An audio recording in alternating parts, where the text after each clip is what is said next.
नमस्कार दोस्तों। तो आज का टॉपिक है कंप्यूटर की पीढ़ियों के बारे में। ये कंप्यूटर का पार्ट 2 वीडियो होगा जो पहले पार्ट 1 बनाया था। तो चलिए अब स्टार्ट करते हैं। तो चलिए आज के इस वीडियो को स्टार्ट करते हैं।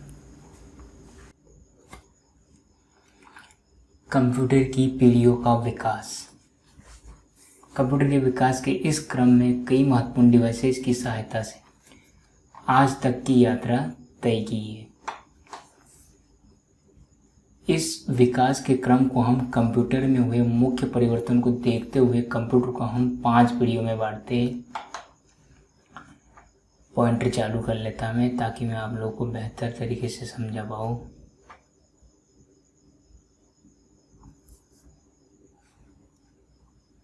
इस विकास के क्रम को हम कंप्यूटर में हुए मुख्य परिवर्तन को देखते हुए कंप्यूटर को 5 पीढ़ियों में बांटते हैं। अब नेक्स्ट देखते हैं। विभिन्न पीढ़ियों को विकसित करने में उद्देश्य क्या रहा है? सस्ता, छोटा और तेज गति से विश्वसनीय कंप्यूटर बनाना। इसके बाद नेक्स्ट देखते हैं प्रथम पीढ़ी जो कि फर्स्ट जनरेशन है। इस प्रथम पीढ़ी की शुरुआत हुई थी 1942 से 1955। यूनिवेक फर्स्ट का विकास फौज और वैज्ञानिक उपयोग के लिए किया गया था। इसमें वैक्यूम ट्यूब का प्रयोग किया गया था। यह पहला व्यावसायिक कंप्यूटर था। प्रथम पीढ़ी में जो कंप्यूटर बनाया गया था वो यूनिवेक फर्स्ट था, जिसका जो उपयोग किया गया था वो फौज और वैज्ञानिक उपयोग के लिए किया गया था। इसमें वैक्यूम ट्यूब का प्रयोग किया गया था। वैक्यूम ट्यूब यानी कि वहाँ पे निर्वात स्थान होता है जहाँ पे हवा नहीं होती है। यह पहला व्यावसायिक कंप्यूटर है। इस कंप्यूटर में निर्देश और सूचनाएं 0 तथा 1 के रूप में संग्रहित होते हैं तथा इसमें मशीनी भाषा का प्रयोग किया गया है। संग्रहण के लिए पंच कार्ड का उपयोग किया गया है। अब नेक्स्ट देखते हैं। वैक्यूम ट्यूब के उपयोग में कुछ कमियां थी, जिसमें वैक्यूम ट्यूब गर्म होने में समय लगता था तथा गर्म होने के बाद उच्च ऊष्मा पैदा होती थी, जिसे ठंडा करने के लिए एयर कंडीशनर सिस्टम का उपयोग करते थे,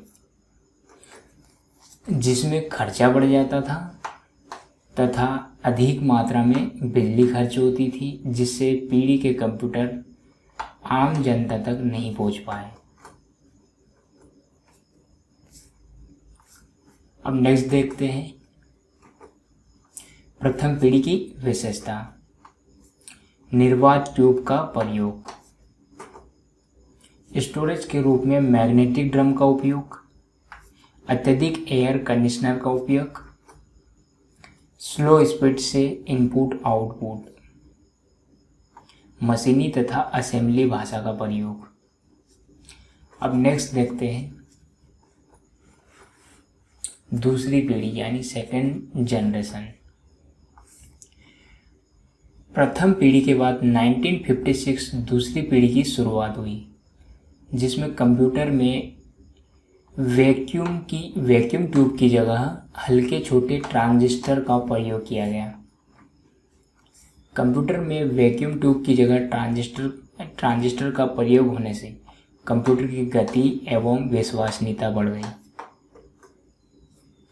ट्रांजिस्टर के आने के बाद कंप्यूटर के आकार में भी सुधार हुआ और प्रथम पीढ़ी के मुकाबले दूसरी पीढ़ी के कंप्यूटर छोटे हो गए।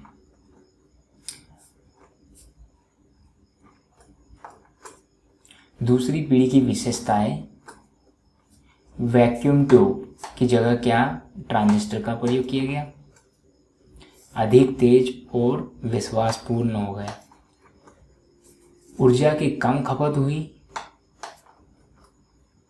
तीव्र गति से इनपुट और आउटपुट, उच्च स्तरीय भाषा का प्रयोग और उसका विकास हुआ, आकार और ताप में कमी आई। अब नेक्स्ट देखते हैं तीसरी पीढ़ी यानी थर्ड जनरेशन। तीसरी पीढ़ी की शुरुआत हुई थी 1964 में हुई। निरंतर तकनीकी विकास के कारण कंप्यूटर के आकार में तथा तीव्र गति के साथ कार्य करने की क्षमता का विकास हुआ। तीसरी पीढ़ी के कंप्यूटरों में ट्रांजिस्टर की जगह इंटीग्रेटेड सर्किट यानी आईसी का प्रयोग किया गया, जिसका विकास जेएस केल्वी ने किया था। रैम रैंडम एक्सेस मेमोरी के प्रयोग से मैग्नेटिक टेप तथा डिस्क के संग्रहण क्षमता में वृद्धि हुई। हार्डवेयर एवं सॉफ्टवेयर अलग अलग मिलना प्रारंभ हुआ ताकि अपने आवश्यकता अनुसार सॉफ्टवेयर ले सकें। अब नेक्स्ट देखते हैं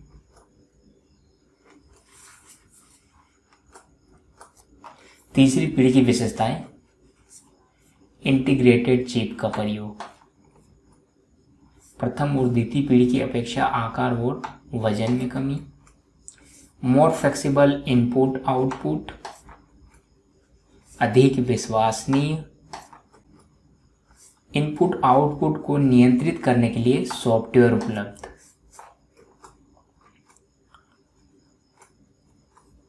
चौथी पीढ़ी फोर्थ जनरेशन। कंप्यूटर की चौथी पीढ़ी की शुरुआत 1971 में हुई। 1971 से लेकर 1986 तक के कंप्यूटरों को चौथी पीढ़ी में रखा गया है।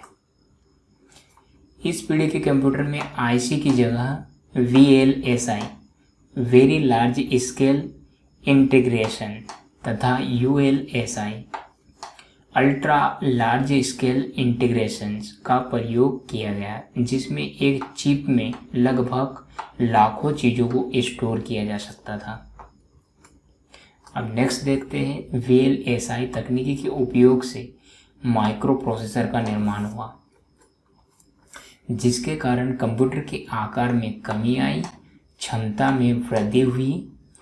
माइक्रो प्रोसेसर का प्रयोग हुआ केवल सिर्फ कंप्यूटर में बल्कि और भी बहुत सारे प्रोडक्ट में, जैसे वाहन, सिलाई machine, microwave oven, electronics game आदि में उपयोग किया गया। इस आविष्कार से सेंट्रल प्रोसेसिंग यूनिट सीपीयू एक छोटी सी चिप में आ गई, जिसे माइक्रो प्रोसेसर कहा गया। इसके उपयोग आने वाले कंप्यूटरों को माइक्रो कंप्यूटर कहा गया। अब नेक्स्ट देखते हैं एल्टेयर 8800 सबसे पहला माइक्रो कंप्यूटर है, जिसे मिट्स नामक कंपनी ने बनाई थी। इसी कंप्यूटर पर बिल गेट, जो उस समय हार्वर्ड विश्वविद्यालय का छात्र था, उन्होंने बेसिक भाषा को स्थापित किया। इस सफल प्रयास के बाद बिल गेट्स ने माइक्रोसॉफ्ट कंपनी की स्थापना की, जो दुनिया की सॉफ्टवेयर की सबसे बड़ी कंपनी है। इस कंप्यूटर की कीमत इतनी कम हो गई कि आम जनता भी इसे खरीद सकती है। अब नेक्स्ट देखते हैं चौथी पीढ़ी की विशेषताएं। वीएलएसआई तथा यूएलएसआई का प्रयोग किया गया, आकार में अत्यधिक कमी आई, माइक्रो प्रोसेसर और मिनी कंप्यूटर का प्रारंभ हुआ, कीमत में कमी होने के कारण आम जनता भी इसे खरीद सकती है। अधिक मेमोरी क्षमता। अब आगे देखते हैं पांचवी पीढ़ी यानी फिफ्थ जनरेशन। इस पीढ़ी की शुरुआत हुई थी 1985 में हुई थी, जिसमें अब तक के कंप्यूटर को भी पांचवी पीढ़ी में लाते हैं। कंप्यूटर की पांचवी पीढ़ी में वर्तमान के शक्तिशाली उच्च तकनीकी वाले कंप्यूटर से लेके भविष्य में आने वाले कंप्यूटर को पांचवी पीढ़ी में शामिल किया गया। इंटरनेट, ईमेल तथा WW वर्ल्ड वाइड वेब का विकास हुआ। पोर्टेबल पीसी, तथा डेस्कटॉप पीसी कंप्यूटर के क्षेत्र में क्रांति ला दिया तथा इसका उपयोग जीवन के हर क्षेत्र में होने लगा।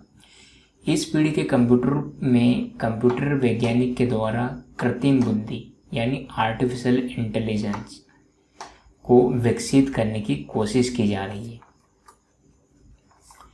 इंटरनेट की मदद से हम दस्तावेज, सूचना तथा पैसों का आदान प्रदान कर सकते हैं। पांचवी पीढ़ी का सभी पीढ़ियों की अपेक्षा अत्यधिक तेजी से विकास हुआ।